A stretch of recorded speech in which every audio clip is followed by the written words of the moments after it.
All right, my friends, welcome back to All Cars Reacts. It is time for a new reaction video, and this week I have chosen the 2007 Chrysler Aspen. I think a largely forgotten SUV that I want to preface by saying I came into this expecting to just rail on it as a massive failure.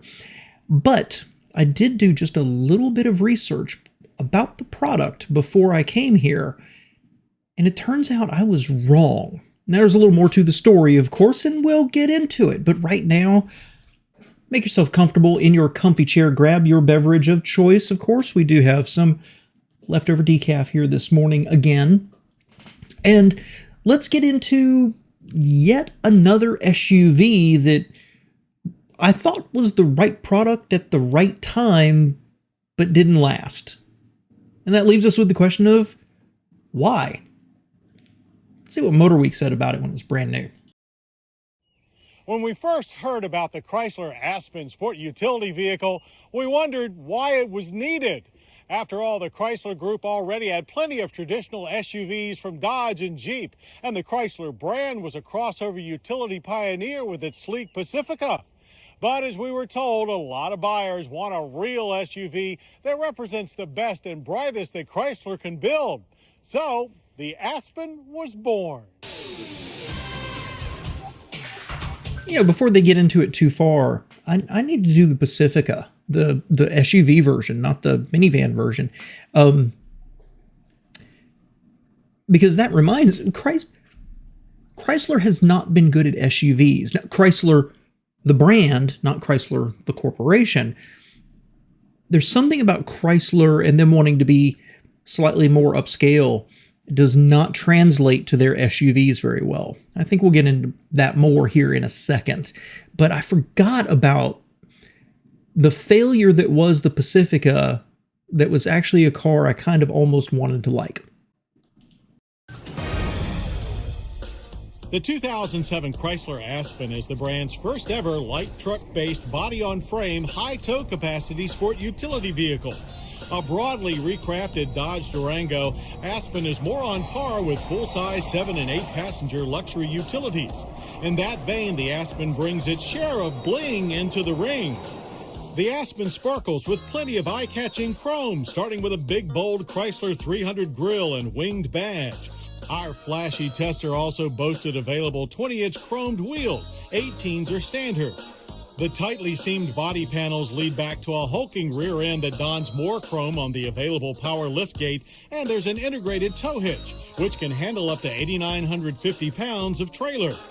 That heft is easily distributed over a long 119.2-inch wheelbase, fully boxed perimeter frame with hydroformed ends. Okay, let's talk about the styling here. It is undistinguished. Maybe that's the word I'm looking for. The problem is, let's roll back here. The Durango looks a lot like the Dakota with the backpack. This is a Dakota with the Chrysler Town & Country front end. And I've never been a fan of the Dakota. Any generation, I know people who love them, rave about them, and have owned multiple. They just don't do it for me.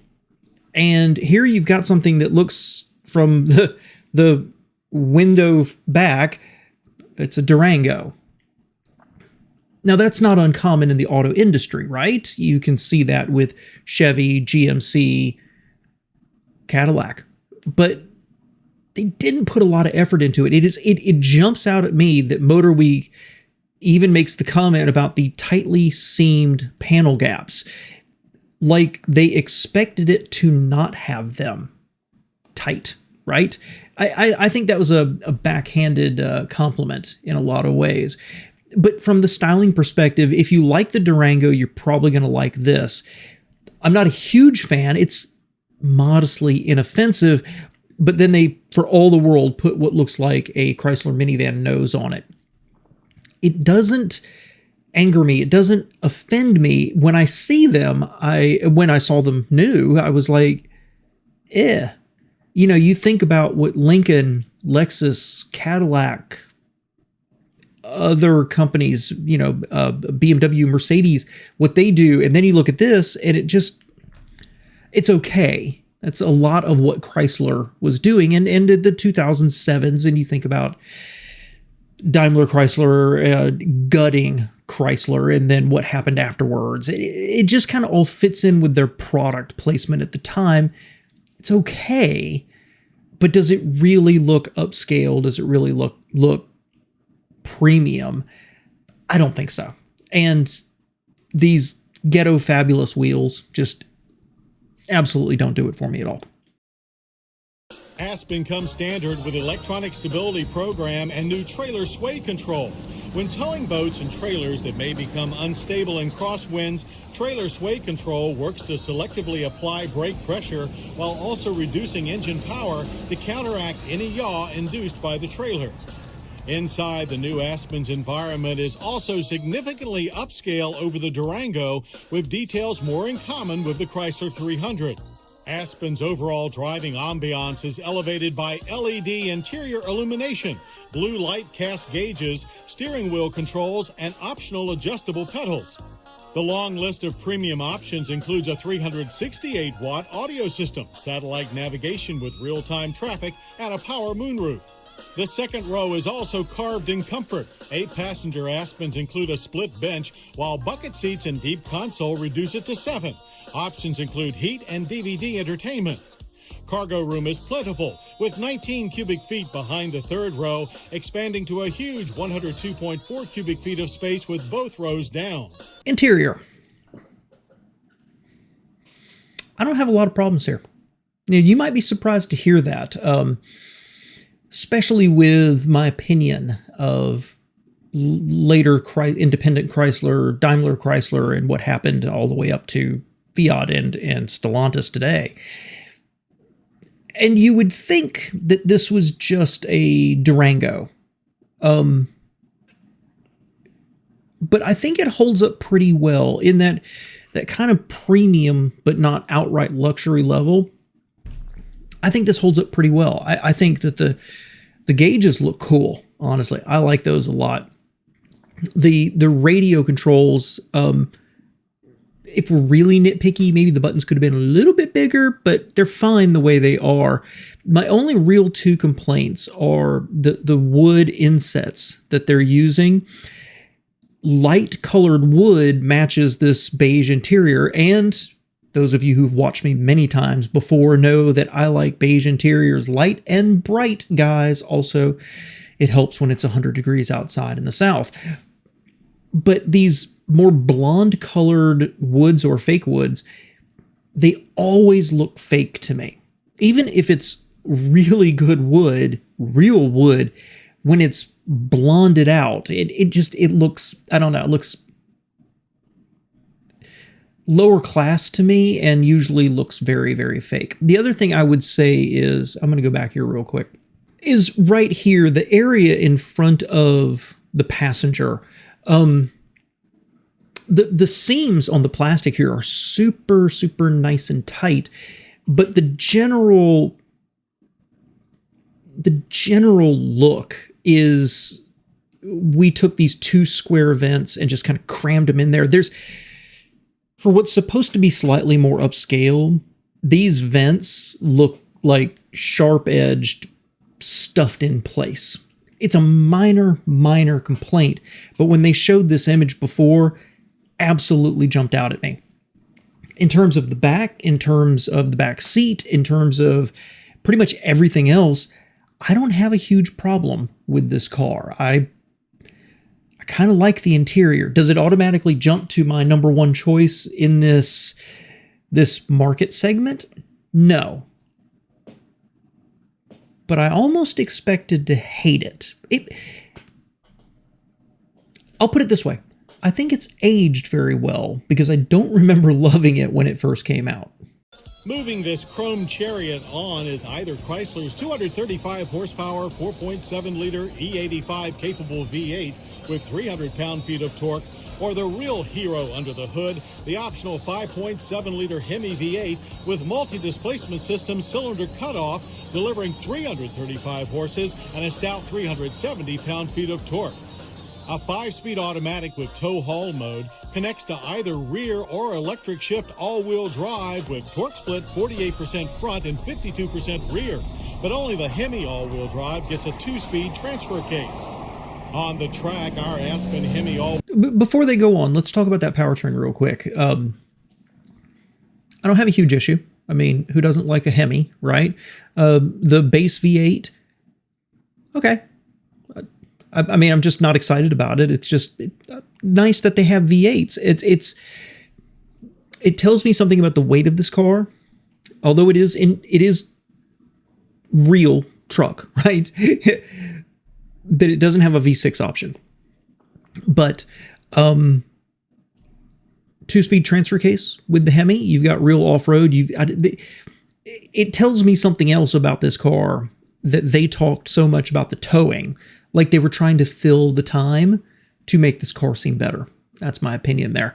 But I don't really have a problem with the powertrain overall. I do have a problem with the gear shifter up here. There's some cars that's acceptable where you want to free up the space from the center console here, but that to me says that Chrysler was like, good enough. It makes sense to be down in between the seats, not up there. This is not a farm vehicle. This is not a commercial van or a heavy-duty pickup truck that you're towing all the time. This is a more luxury level vehicle. I'm not going to fight somebody over it, but that makes it look cheap to my eyes. Wheel drive hauled from 0 to 60 in 7.9 seconds and rolled through the quarter mile in 16 seconds flat at 88 miles per hour. Shifts were smooth and programmed with luxury in mind.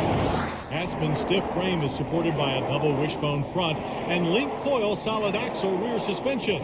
ESP aids handling that is stable and refined, driving like a much smaller vehicle while the ride remains luxury smooth. Regardless of the Hemi's fuel-saving MDS system, government fuel economy ratings are only 14 city, 19 highway on mid-grade gas. Okay. Gas mileage, not good. Very, very favorable through the slalom there. Very positive comments of how it rides and its premium level feel, because you almost wouldn't think so with the underpinnings of this car. I think one of the big issues is the proportions of it. While it is, four-wheel drive and then you sit on top of it, it is an SUV. From dead on, right here, if you didn't know this was an SUV and this was coming straight at you, it looks like a minivan. Absolutely does. It looks super tall, and the driver looks like they're perched up on a bar stool. There's something about the proportions of this car from, well, most angles that just doesn't work for me. Wheel drive tester managed 14 miles per gallon in normal use. This Aspen has a thirsty energy impact score of 21.4 barrels of oil per year. But take heart, pricing is a big Aspen advantage. For all its showmanship, this large SUV starts at only $31,490 for rear-wheel drive and $34,265 in all-wheel drive. And it tops out at around $47,000. That's where some luxury utilities just get started. Rounding out their brand, Chrysler has confidently entered the big SUV market with the 2007 Aspen. With head-turning looks, amenities galore, and truck-caliber performance, Aspen gives other luxury utes a run for their bling and money, while still saving a bit of green for its owners. What an unbelievably positive review. I wish that they had gone just into a touch more detail there when they said that the price is a pretty good value, because other luxury brands, that's where they start, is at the top of this thing. I would have liked a little bit more detail right there, just a little digging into that one. My memory of this vehicle is generally this. It came out and I thought it was ugly. My ex-brother-in-law had a Durango, and I never liked it. I didn't like how it rode. I didn't like the entry position. I didn't like the styling, the interior. I just didn't like anything about it. This thing comes out, and I generally had the same feeling. I didn't like anything about it except that it had a minivan front end on it. And honestly, I would say that my interaction with the car since then kind of justified how I felt. You never saw them on the road. You saw, when it was being sold, you saw a few, not many. And then afterwards, they just kind of disappeared.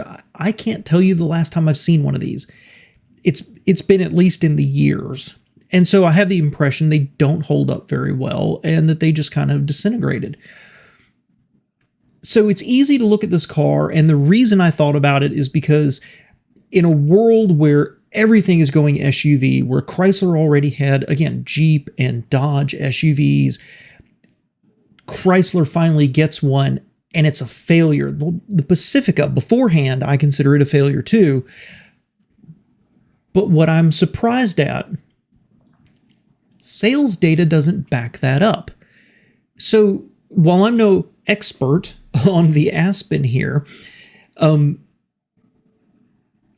when it was released, it only lasted for 3 years. So sales data actually, you've got a few in 2006, 2007, 2008. 2009, it was canceled. And the reason it was canceled was because they closed a factory and moved Durango production. This thing outsold the Durango in America. Boom. Blew my mind. I thought this was an abject failure that sold maybe a few thousand, but it turns out the Durango, which I always thought sold pretty well, this sold better.